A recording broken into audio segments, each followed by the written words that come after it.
কাঁচা মাছ পাটায় বেটে এমন একটি দুর্দান্ত রেসিপি তৈরি করব আপনারা কল্পনাও করতে পারবেন না। হ্যালো এভরিওয়ান, আসসালামু আলাইকুম। কেমন আছেন আপনারা? আমি আলহামদুলিল্লাহ ভালো আছি। আমি আজ একটি নতুন ভিডিও নিয়ে আপনাদের মাঝে চলে আসলাম। দেখুন তাহলে আমি কীভাবে কাঁচা মাছ পাটায় বেটে একটি রেসিপি তৈরি করি। আমি প্রথমে এখানে কিছু শুকনো মরিচ নিয়েছি, মোটামুটি কিছু না অনেকগুলো শুকনো মরিচ নিয়েছি। আর এত বেশি বিসি ছিল, বাড়তে বাড়তে আমি একদম কাহিল হয়ে গিয়েছি। তারপর এখানে কতগুলো রসুনের কোয়া দিয়ে দিলাম। আমি এই মরিচগুলো আদা বাটা করব, খুব বেশি মিহি করব না। তারপর রসুনের কোয়াগুলো বেটে নিচ্ছি। এই রসুনের কোয়াগুলো আমি খুব বেশি মিহি করব না, আদা বাটা করব।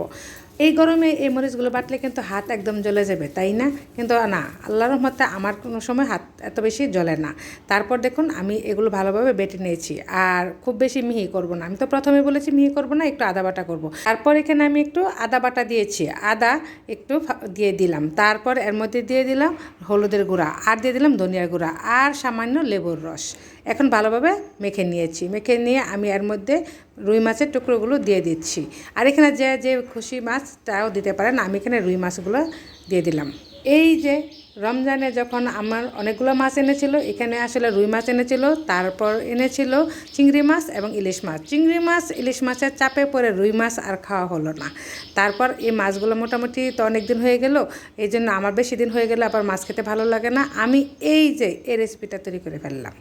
বেশি দিন যদি কারো রুই মাছ বা পাঙ্গাস মাছ যেই মাছই রাখেন না কেন খেতে চান না, তাহলে এইভাবে করে খাবেন। আপনি বুঝতেই পারবেন না যে আপনি মাছ খাচ্ছেন না মাংস খাচ্ছেন। সাথে কিন্তু একটু জিরাও দিতে পারেন। আমি আসলে আবার জিরাটা দিই না, আমি শুধু আদা বাটা দিয়েছি। অনেকে কিন্তু মাছের মধ্যে জিরা দিয়ে থাকেন। তারপর দেখুন আমি ফ্রাই প্যানে তেল দিয়ে দিলাম। আমি কিন্তু 10 মিনিটের মতো এটা মেখে রেখে দিয়েছিলাম, কারণ 10 মিনিট থেকে 20 মিনিটের মতো যদি রেখে দিতে পারেন তাহলে আরও বেশি ভালো হবে, কারণ মাছের ভিতরে যে মশলাগুলো সেগুলো যাবে।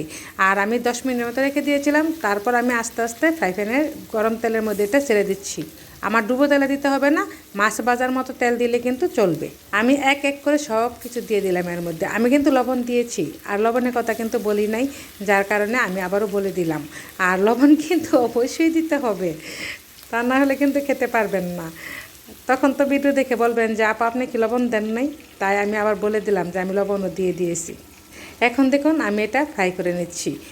একদম একদম লাল লাল করে ফ্রাই করে নেব, কম আছে, খুব বেশি আঁচ দেবো না, কারণ খুব বেশি আঁচ দিলে হয়তো উপর দিয়ে পুড়ে যাবে, মশলাগুলো পুড়ে যাবে, ভিতর দিয়ে হবে না।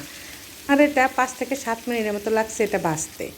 আর দেখুন ভাজার পর কালারটা কি সুন্দর হয়েছে, তাই না? আমার কাছে যে এত ভালো লেগেছিল, আর খেতে যে কি সুস্বাদু হয়েছিল, একবার না খেলে হয়তো বুঝবেনই না। আমার ছেলে তো একদম অবাক হয়ে গেছে, বলতেছে বারবার যে আম্মু এটা একদম মাংসের মতো লাগতেছে, মাংসের যেরকম ফ্রাই করো না ওই ফ্রাইয়ের মতো লাগতেছে। জানি না কার কাছে কেমন লাগে, তবে আমার কাছে খুব ভালো লেগেছিলো। উপরের কালারটা কিন্তু একদম লাল টুকটুকে হয়েছিল, তাই না? মনে হয়েছিল যে অনেক বেশি মরিচ, এখানে আসলে মরিচগুলো ঝাল ছিল না। তো এই পর্যন্তই। যদি আপনাদের কাছে ভালো লাগে থাকে তাহলে লাইক কমেন্ট শেয়ার করে আমার পাশে থাকবেন। আল্লাহ হাফেজ, আসসালামু আলাইকুম।